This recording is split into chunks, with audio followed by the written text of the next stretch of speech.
salvation, Jesus Christ, the living cornerstone, crucified and risen to redeem us. We adore and worship Him alone. 오늘 보실 말씀은 로마서 12장입니다. 로마서 12장, 로마서 12장 1, 2절 말씀.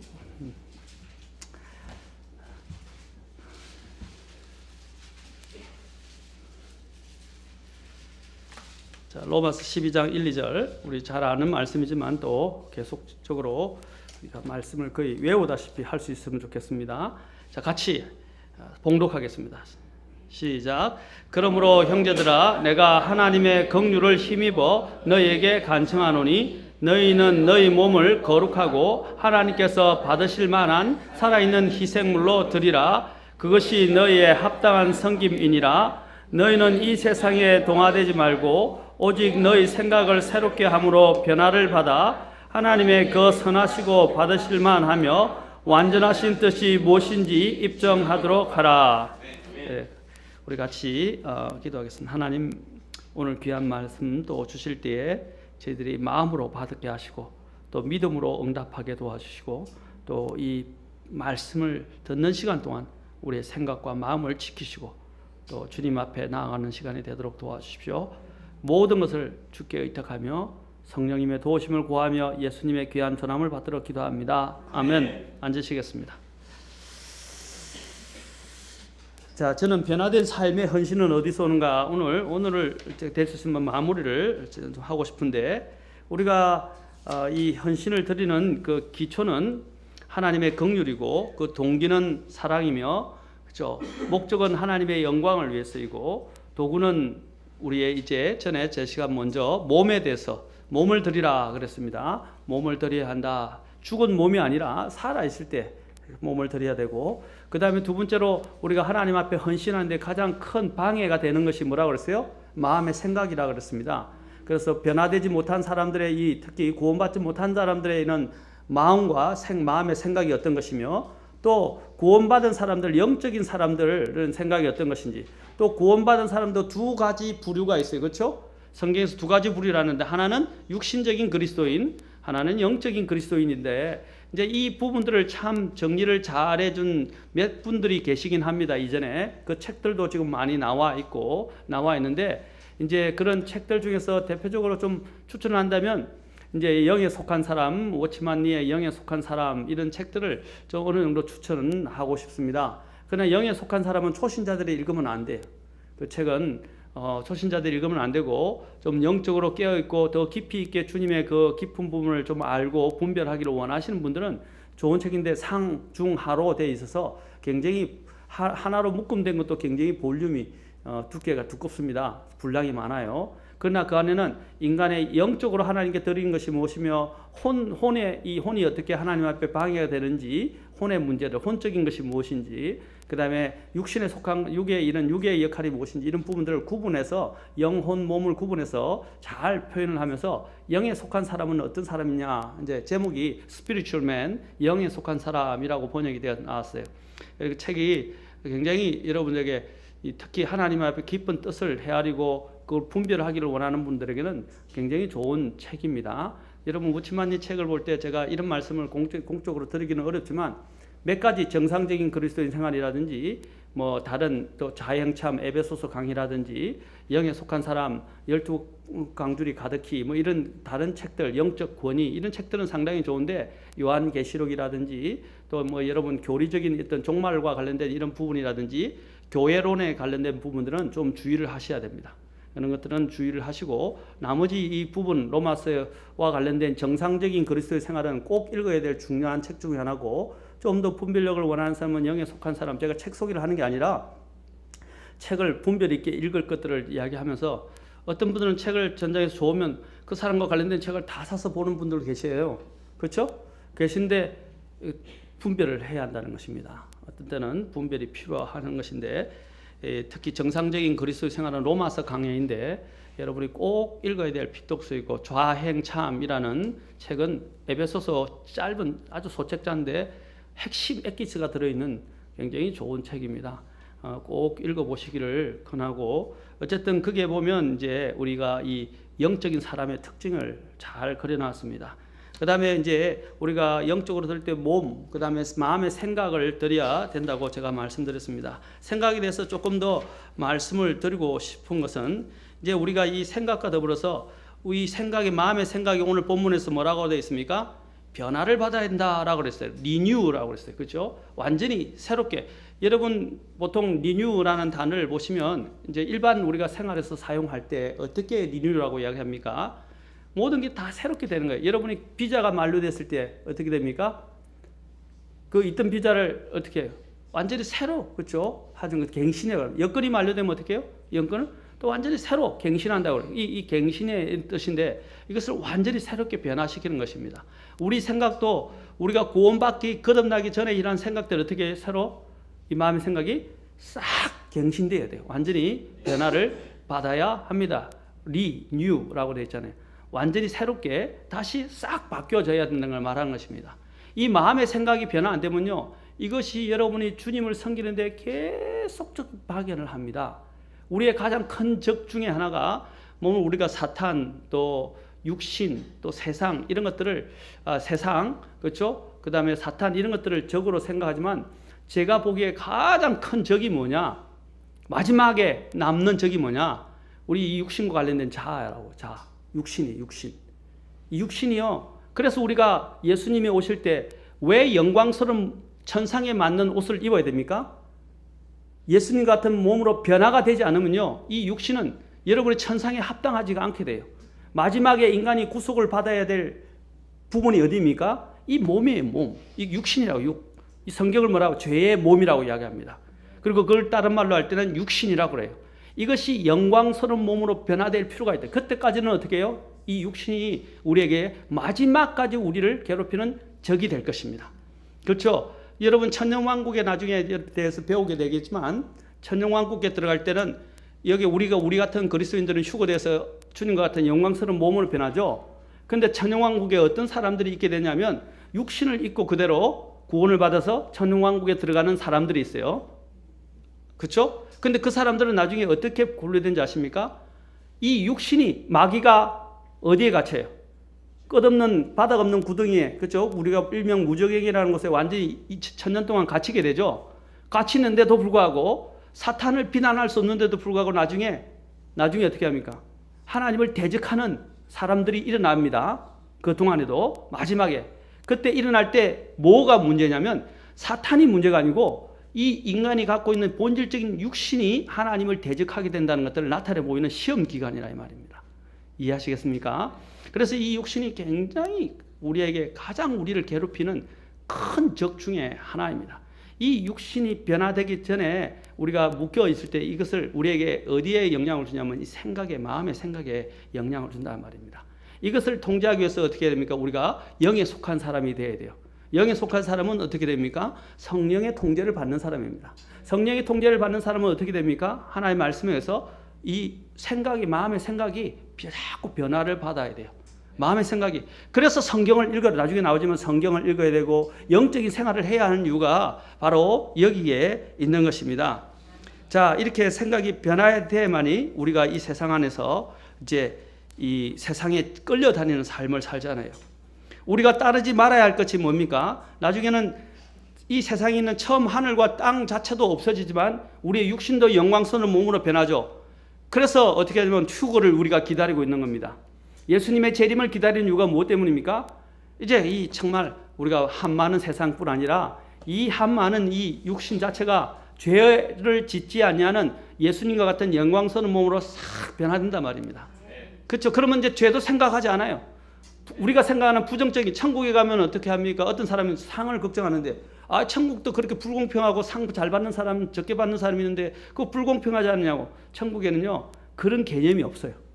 상은 받지만 자신이 비교하거나 질투하거나 뭐 욕심을 더 부린다든지 이런 나쁜 마음, 죄악과 관련된 마음은 하나도 없어져요. 그런 생각 자체가 없어진다 이 말입니다. 그곳에 가고 싶지 않으세요? 그렇죠? 다툼도 없고 싸움도 없고 어둠도 없고, 그렇죠? 눈물도 없고 고통도 없는 그곳에 가면 얼마나 좋아요. 안 가고 싶은가 봐요. 저도 빨리 가고 싶은데. 그래서 우리가 주님의 재림을 기다리는 거라 말입니다. 아멘. 근데 이 땅에 있는 동안에는 우리가 이 생각의 변화에 영향을 주기 때문에, 그래서 그 생각에 영향을 주는 것이 무엇입니까? 세상의 유혹물이다. 세속적인 것들과 세상의 유혹들. 왜냐하면 우리는 눈에 보는 것들에서, 듣는 것들에서, 느끼는 것들에서 자극을 받잖아요. 이게 육신의 통로들 아닙니까? 오감이 대표적으로 육신의 통로들이에요. 그러니까 이 육신의 통로들의 영향을 마음의 생각이 받기 때문에 우리가 어떻게 해야 변화를 하는데 따라야 돼, 따르지 말아야 될 것들이 있어요. 따라야 될 것이 있고 따르지 말아야 될 것이 있다고요. 그게 뭐냐? 이 세상의 지혜와 세상의 지도자를 첫째는 따라가서는 안 된다는 것입니다. 고린도전서 2장 6절부터 8절에 보십시오. 이 세상의 지혜는 하나님 앞에서 어떤 일을 하는지 여기서 잘 보여주고 있습니다. 고린도전서 2장 6절부터 8절 보세요. 자, 고린도전서 2장 6절에서 8절. 2장 6절에서 8절. 자, 보세요. 그러나 우리가 완전한 자들 가운데서 지혜를 말하거니와 그것은 이 세상의 지혜가 아니요 또 아무 쓸모없게 될 이 세상의 통치자들의 지혜도 아니라, 다만 우리는 신비 속에 있는 어떤 지혜? 하나님의 지혜, 곧 감추어진 지혜를 말하노니 이 지혜는 하나님께서 우리의 영광을 위하여 세상이 생기기 전에 정하신 것이라. 이 지혜는 이 세상 통치자들 중에서도 아무도 알지 못하였나니 만일 그들이 그것을 알았더라면 영광의 주를 십자가에 못 박지 아니하였으리라. 이 세상엔 이 지혜는 하나님 앞에 하나님을 대적하는 지혜밖에 되지 못합니다. 또 여기 1장에도 보면 1장에도 보십시오. 1장 여기 보십시오. 하나님께서 어떻게 하냐? 18절부터 보십시오. 이 세상의 지혜에 대한 부분을 우리가 어떻게 보아야 하는지, 우리가 하나님의 권능과 지혜이신 그리스도를 또 우리가 얻어야 되는지를 여기서 이야기합니다. 자, 18절부터 보세요. 십자가를 선포하는 것이 멸망하는 자들에게는 어리석은 것이로되. 십자가 전하니까 사람들이 뭐 예수님은 실패자고 예수님은 십자가의 강도처럼 매달려서 죽었는데 그게 무슨 권능이냐, 그게 무슨 효력이 있냐, 그렇게 이야기를 합니다. 그렇죠? 그러나 하나님의 방법은 그것을 어리석음이라고 말합니다. 십자가를 선포하는 것이 멸망하는 자에게는 어리석은 것이로되 구원받은 우리에게는 하나님의 권능이니라. 기록된 바 내가 지혜로운 자들의 지혜를 무너뜨리고 분별 있는 자들의 명철을 쓸모없게 만들리라 하였으니 지혜로운 자가 어디 있느냐? 서기관이 어디 있느냐? 이 세상의 변론가가 어디 있느냐? 하나님께서 이 세상의 지혜를 어리석게 만들지 아니하셨느냐? 하나님의 지혜에 있어서는 세상의 지혜로 하나님을 알지 못하였으므로 하나님께서 복음 선포에 어리석은 것, 이건 아까 십자가를 했는데 복음 선포에 어리석은 것, 믿는 자들 구원하시는 것을 기뻐하셨도다. 이게 여기서 한 가지 우리가 짚고 넘어갈 게, 세상 사람들이 구원받을 때 뭔가를 자꾸 더해야 된다고 생각해요. 내 행위나 뭔가를 더해야 된다고 생각하는데 성경은 뭐예요? 아무것도 더할 것이 없다. 예수 그리스도의 십자가 외에는, 그 공로 외에는, 그것을 믿는 것 외에는 아무것도 더할 것도 없다는 거죠. 맞습니까? 그것이 볼 때는 사람들은 어리석어 보이는 거예요. 뭔가를 자꾸 해야 될 것 같은 느낌을 받아요. 그건 느낌이고 그것은 인간의 생각이에요. 하나님은 이미 다 해결해 놓으셨어요. 그걸 우리가 믿음으로 받아들이면 되는데 그것은 쉬워 보이고 너무 단순해 보입니다. 그러나 하나님은 보시오. 이 단순함의 어리석음이라는, 단순함의 주님의 이 어리석음이라는 복음 선포를 통해서 주께서는 믿는 자들을 구원하시기를 기뻐하셨습니다. 그렇죠? 이 사람들은 그 지혜로 인해서 어떻게 했습니까? 결국에는 하나님 예수 그리스도를 십자가에 못 박아 버렸던 것입니다. 자, 그래서 이 어리석음이 결국에는 주님을 대적하게 됩니다. 이 세상의 지혜는 우리가 본받지 말아야 되고 따르지 말아야 합니다. 자, 그 다음에 우리는 또한 세상에 있는 거짓 안전을 믿어서도 안 됩니다. 이 육신들은 자꾸 편안함, 안전을 추구합니다. 여러분 마태복음 24장 38절과 39절과 그 다음에 39절 데살로니가전서 5장 2절부터 3절에 보면 마지막 날에 여러분 유엔이 표방하는 게 뭐예요? 유엔이 공식으로 평화죠. 또 뭡니까? 안전이에요. 맞습니까? 나중에 적그리스도가 나타날 때 이 세상의 통치자가 될 존재가 예수님 앞에 먼저 와서 그가 표방하는 게 뭐예요? 평화와 안전이에요. 그렇죠? 자, 여기 데살로니가 전서 보세요. 딱 그대로 되어 있어요. 여러분, 유해는 앞으로 적그리스도가 나타날 그 시스템의 하나의 전신에 불과합니다. 전신에 불과해요. 여러분, 유해는 신뢰하면 안 돼요. 저는 너무 극단적이라고 누가 이야기하는지 모르겠지만 저는 우리가 그리스도인이라면 유엔에 가서 일 안 해야 돼요. 맞습니까? 왜 유엔에 갔어요? 그거는 세상적인 제도를 통해서 세상적인 방법으로 이 세상에 평화를 가져오려 하는 사람들의 모임이고, 그 모임은 적그리스도의 길을 예비하는 모임이에요. 단체라고요. 특히 데살로니가전서 5장 2절 3절 우리 같이 한번 읽어봅시다.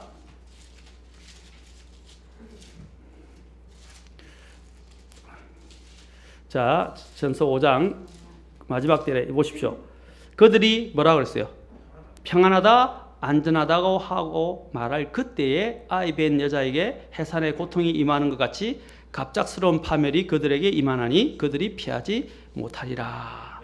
자, 주님의 날이 도둑같이 오는데 뭐 평안하다, 안전하다 이게 풀었었는데 영어로 보면 peace and safety 명사로 돼 있어요. 평화와 안전. 모토가 뭐라 돼 있어요? 평화와 안전 이렇게 돼 있어요.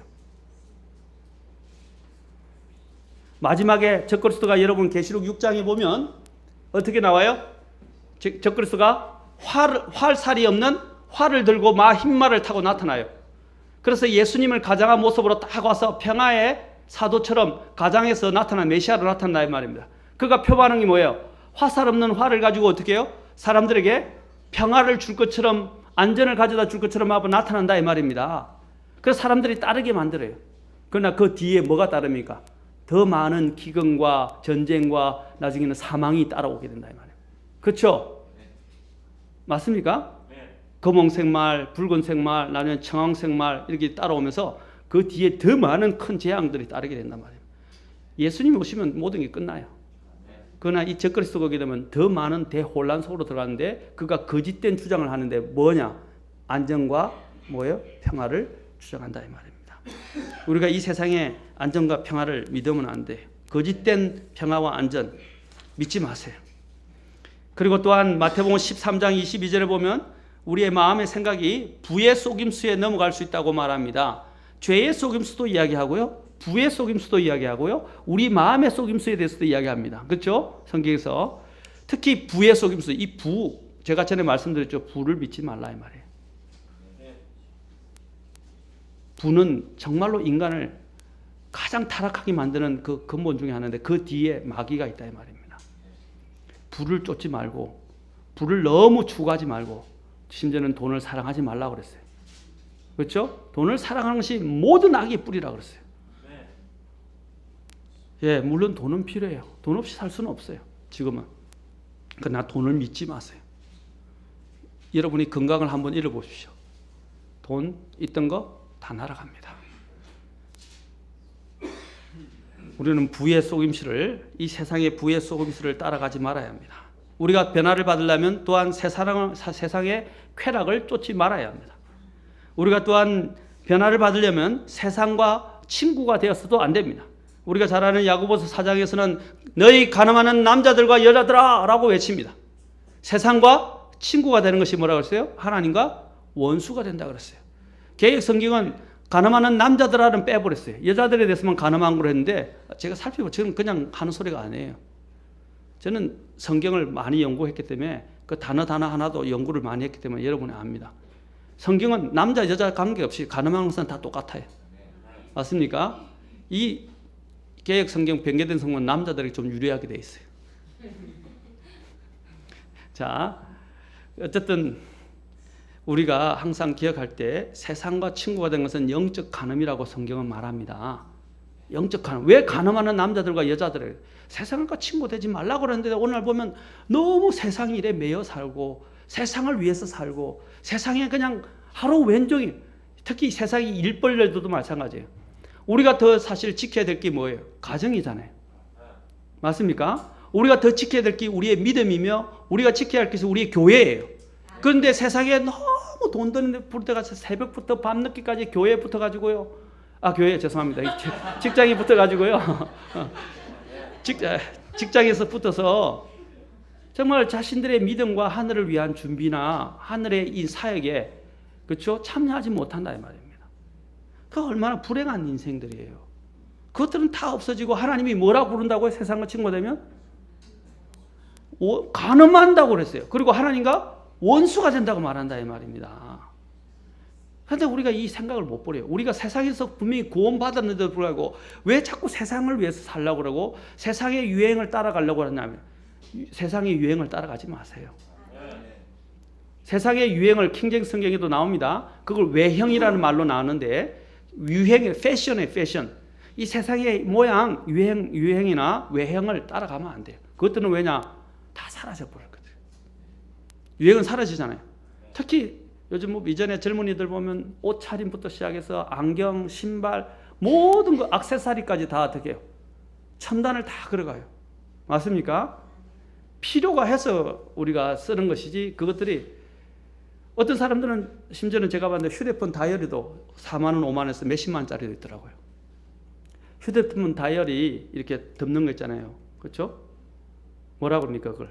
다이어리라 그러죠? 다이어리하고 또 뭐라 그래요? 예? 케이스. 케이스. 거기다가 돈을 그렇게 많이 투자할 이유가 뭐냐고. 저는 공짜로 얻었어요. 그렇죠? 모르겠어요. 그게 좀 필요해서 이것들이 떨어지면 깨지니까 깨지는 걸 보호하기 위한 수단으로 그냥 웬만한 거. 그렇죠? 그냥 뭐 안 되면 요즘 뭐 만 원, 뭐 짠 데로 5천 원, 만 원, 15,000원 뭐 이제 하는 게 되는데 그걸 5만 원씩, 10만 원씩 가죽이니 뭐니 무슨 필요가 있어요? 그냥 핸드폰만 보호하면 되지 않아요? 이제 제가 일례를 들어서 그런데 왜 그런 데 관심을 파냐 말입니다. 왜 그런 데 관심을 두고 살아가냐 말이죠. 그게 왜 많은 돈을 그렇게 투자를 해야 되냐 말이죠. 그렇죠? 핸드폰은 뭐 필요하다고 이야기합시다. 근데 핸드폰이 필요해서 샀는데 핸드폰 액세서리를 꾸미는데 더 많은 돈을 투자한다. 이게 주객이 전도된 거죠. 제가 일례를 말씀드려요. 신발도 나오면 신발도 그게 맞는 것도 너무 달라지고 안경도 마찬가지. 필요해서 눈을 위해서 쓰는 건데 너무 많은 것에 우리는 그 유행을 따라가고 어떤 사람은 한 달에 한 번씩 정도 안경이 태가 바뀌더라고요. 그런 사람도 봤어요. 태가 몇 달에 한 번씩 바뀌어요. 신발도 몇 달에 한 번씩 바뀌어요. 신발만 바뀝니까? 휴대폰도 바뀌고 다 바뀌어요. 제가 말하는 요지는 이런 세상의 유행과 패턴을 따라가고 세상과 자꾸 짝이 돼서 같이 동조하면서 그걸 가려 하지 말라. 뭐라고? 세상을 뭐라고 그랬어요? 이 세상을 conform이를 뭐라고 그랬어요? conform. com이 뭡니까? 같아 이 말입니다. 같다. 그렇죠? 같이 된다는 거예요. form이 뭐예요? 그 형태를 그대로 따라 똑같이 된다 이 말입니다. 여러분이 주물을 하게 되면 어떻게 주물 하게 되면 우리 침례탕이 주물을 해서 특수 제작된 건데 그 주물을 하면 그 주물에 뭐 어떤 이제 재료를 다 넣으면 어떻게 해요? 쭉 뽑아서 그 모양 그대로 나오잖아요. 그렇죠? 지금 판형이라고 그러죠. 주물 판형이라고 그러죠. 판형. 마찬가지로 이 모든 이런 제작하는 대부분들이 그 판형에서 주물을 떠가지고 주물 안에 넣는데 그 주물 만드는 게 비싸죠.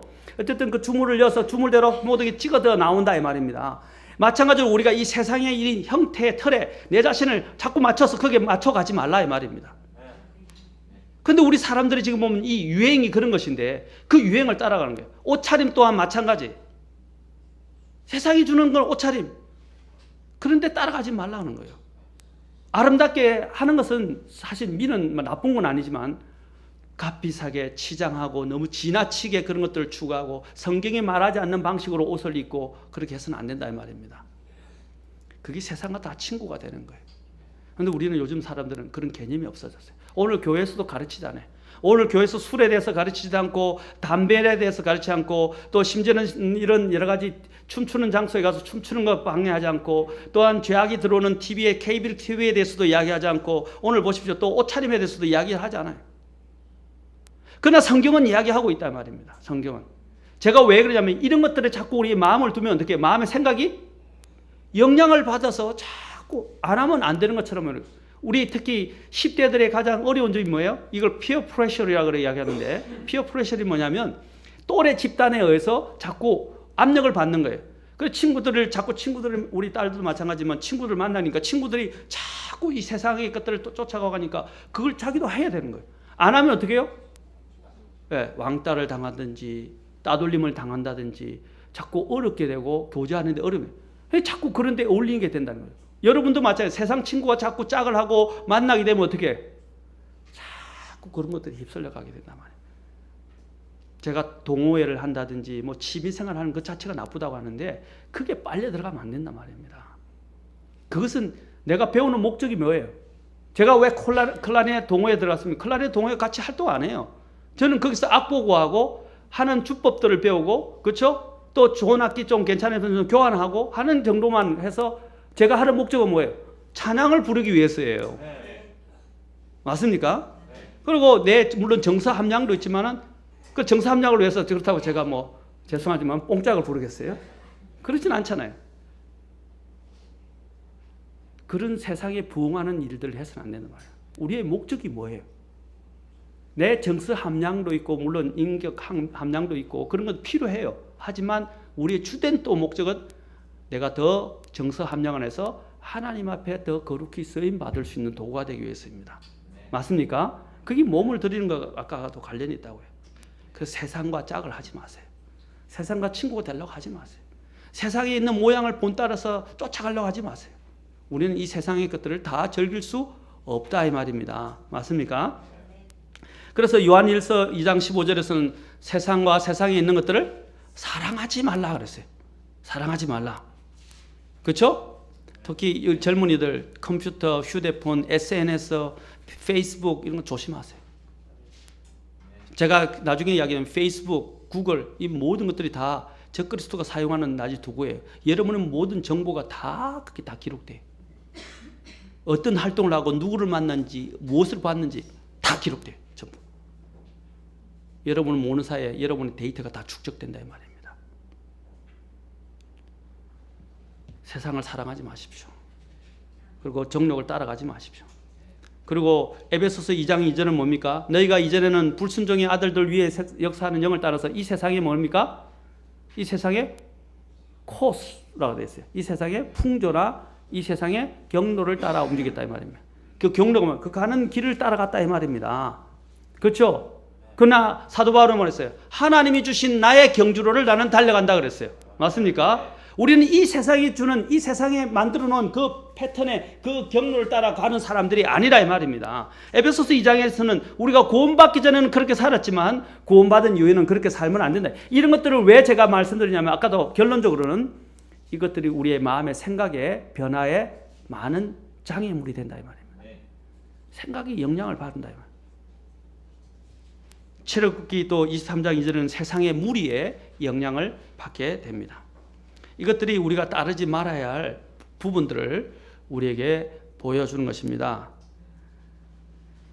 우리는 이러한 모든 부분에서 우리가 의지를 가지고 우리는 결단을 해야 합니다. 마지막으로 우리가 이제 해야 될 것은 몸을 들이고 생각이 변화를 받아야 돼요. 그렇죠? 생각이 변화를 받아야 되지만 이제는 우리가 어떻게 됩니까? 몸을 주님 앞에 드려야 합니다. 몸이 아니고 하나님의 뜻, 의지를 드려야 합니다. 이 의지가 뭡니까? 의지는 단호하고 굉장히 중립적인 것이에요. 이 의지가 오히려 여러분의 감정을 지배할 수 있어요. 여러분이 마음에 뜻을 세우면 어떻게 돼요? 뜻을 세우고 의지를 갖고 하면 여러분의 이 감정도 이길 수 있어요. 맞습니까? 맞습니까? 예수님이 한 게 뭐예요? 예수님은 감정을 따르지 않아요. 예수님도 화난 때가 있었겠어요? 없었겠어요? 예수님도 또한 마음이 상한 때가 있었겠어요? 없었겠어요? 예수님이 유혹을 받을 때도 있었겠어요? 없어요? 유혹을 받을 수 있고 마음이 상할 수 있는 환경이 있었지만 주님은 항상 뭘 생각하셨어요? 하나님의 뜻을 세우셨어요. 하나님 앞에서 자신의 뜻을 확고히 정했다고 그랬어요. 그래서 시편에 보면 My heart is fixed and fixed 되어 있어요. 내 마음이 뭡니까? 주께 확정되고 확정되어 싸우니 되어 있어요. 내 마음이 완전히 주님께 확정됐다 이 말입니다. 여러분의 이 의지를 마음의 의지를 하나님 앞에 확정을 시키십시오. 그 확정시킨 중에 하나는 뭐예요? 제단에 나와서 앞에 나와서 기도하는 거예요.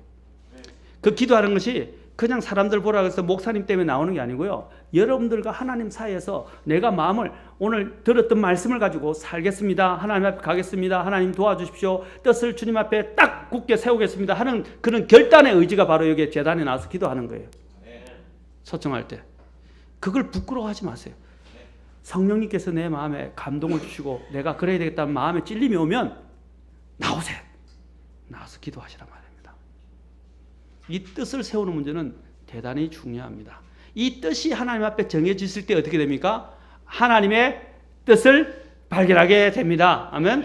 많은 사람이 나는 하나님 뜻을 모르겠다는데 그 모르는 사람들의 그 가장 문제가 뭡니까? 하나님 앞에 자기의 뜻을 확고하게 세우지 않는 거예요. 자, 오늘 여기 보면 아까 로마서에 뭐라 그랬습니까? 우리가 이제 하나님 앞에 몸을 드리고 마음의 생각을 변화를 받고 그 다음에 뜻을 딱 정하게 되면 어떻게 된다고요? 뭘 발견한다게 됐어요? 이제 유익이 나옵니다. 의지를 주님께 드리면 유익이 나와요. 어떤 유익이 옵니까? 어떤 유익이 와요?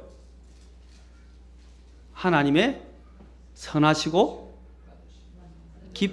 받으실 만하며 완전하신 뜻을 입증, 그 발견하게 된다. 발견하고, 입증이란 말은 발견하고 따를 수 있게 된다 이 말입니다. 아멘. 여러분 하나님 뜻을 알고 싶으십니까? 자, 생각이 몸을 들이밀고 변화를 받아서 뜻을 세우면 하나님의 어떤 뜻요? 선하신 뜻.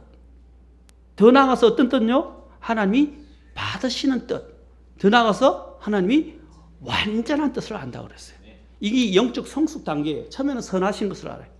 그 다음에 두 번은 뭐예요? 하나님이 기뻐 받으신. 여러분 선하다는 것 같고요, 기뻐 받는 건 달라요. 선은 그가 해야 될 일이죠. 그렇죠? 좋은 것을 충족시키는 거예요. 그러나 선보다 더 중요한 게 뭐예요? 자, 엄마가 아빠가 이야기했는데 그냥 엄마 아빠가 하는 것이 명령한 것을 우리 아이가 순종을 해요. 그거는 선한 것을 지키는 거예요. 그런데 엄마 아빠가 하는 것들을 순종하면서 더 잘하니까 엄마 아빠가 뭐예요? 그것을 기뻐하잖아요. 그렇죠? 그런데 이제 엄마 아빠가 가장 적은 뭐예요? 뭐 손색이 없는 거예요. 너무 손색이 있고 칭찬 외에는 다른 말이 할 말이 없을 만큼 너무 깔끔하게 순종을 잘하는 거예요. 그게 완전한 것이라 이 말이죠. 아멘. 선하신 것보다 더 강화된 뜻이 뭐냐면 완전한 뜻을 발견하는 거예요. 그것은 내가 하나님 앞에 아까 몸을 살아있는 희생물을 드리고 마음의 생각이 변화를 돼서 내 뜻을 세우면 하나님이 어떤 걸 보인다고요? 하나님 앞에 손색이 없고 정말 주님이 기뻐 받으실 만한 손색이 없는 완전한 뜻을 입증하게 된다 이 말입니다. 아멘.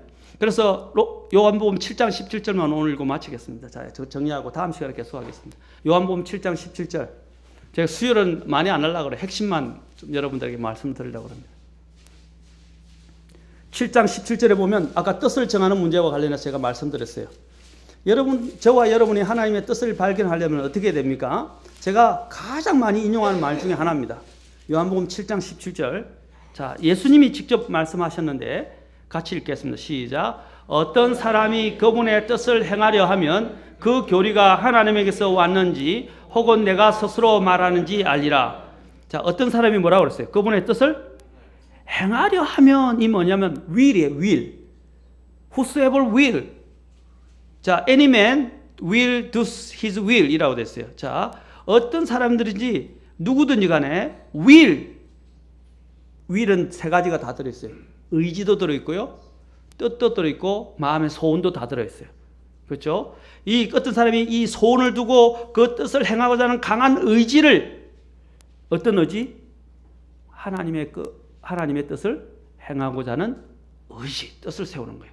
세우면 뭐라고요? 그는 그 교리가 하나님에게서 났는지 내가 스스로 말하는지 인간에게서 났는지 알리라 이 말이에요. 아멘. 우리는 하나님 앞에 정말 정직하게 물으면요, 이게 하나님 뜻인지 아닌지 알아요. 그렇죠? 그 뜻을 세우는 건 문제는 중요해요. 여기서 제일 중요한 게 하나님 뜻을 발견하는 것보다 더 중요한 게 전제가 뭐예요? 하나님 앞에 행하고자 하는 그 의지. 그 의지가 더 중요하다 이 말이에요. 제일 중요하다 이 말이에요.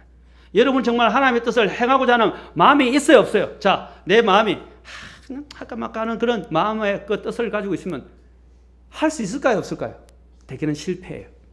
그런데 나는 죽었다 깨나도 이것을 하겠다가 딱 뜻을 정하면 어떻게 되겠어요? 다윗처럼 다윗이 하나님을 향하여 어떻게 마음을 딱 정해버렸잖아요. 맞습니까? 나는 그 왕이 주는 진미를 먹지 않고 콩을 먹겠다. 포도주도 마시지 않겠다. 뜻을 딱 정해버렸어요. 누구도 그 뜻을 바꿀 수가 없었어요. 죽음이 칼이 들어오는데도 그런 뜻을 바꿀 수가 없었어요. 맞습니까? 그래서 하나님께서 더 높이셨어요. 마찬가지입니다. 여러분들이 제일 중요한 게 저는 다른 앞에 마음의 생각 변화도 있지만 이 뜻이 함께 하지 않으면 안 돼요. 여러분의 의지를 하나님 앞에 굳게 세우셔야 돼요. 내 의지로 되는 게 아니라 하나님의 뜻에 어떠한 일이 있도록 내가 세우겠다는 주님의 도움을 구하면서 주님 앞에 뜻을 세우십시오. 그리고 나아간다면 여러분들이 하나님의 완전하신 뜻까지도 입증할 수 있게 될 것입니다. 이 하나님의 뜻 얼마나 놀라운 것입니까? 여기 선하다는 것은 우리에게 혜택이 주어지고 풍성하고 너무나 풍부하고 또 안정적이고 우리에게 또는 여러 가지 도덕적인 이런 부분들을 분별할 수 있도록 만들어주는 것입니다. 기뻐 받으신 건 뭡니까? 주님이 만족하신다는 거예요. 대환영을 하신다는 거예요. 주님이 또한 얼마나 굉장히 선한 여기 기뻐 받으신다는 뜻이 원래 들어있어요. 매우 기뻐한다. 받아들인다는 것은 매우 기뻐 받으신다는 뜻이에요. 이 완전하다는 건 뭡니까? 오류가 없고 실수가 없다라는 절대적이다라는 것입니다. 하나님께서 이러한 뜻을 우리에게 보여주실 것입니다. 그렇게 되면 어떻게 해요? 우리의 헌신은 그 어떤 것보다 아름다운 헌신으로 하나님 앞에 나타나게 될 것입니다. 그렇게 드리지 않겠습니까? 생각의 변화를 추구하시고 이 세상의 것들을 따라가지 마시고 생각의 변화를 받아서 뜻을 하나님 앞에 굳게 세우신다면 여러분의 길들은 하나님이 함께 하시는 그리고 하나님이 완전한 뜻을 여러분들이 입증하게 되는 사람으로 서게 될 것입니다. 기도하시겠습니다.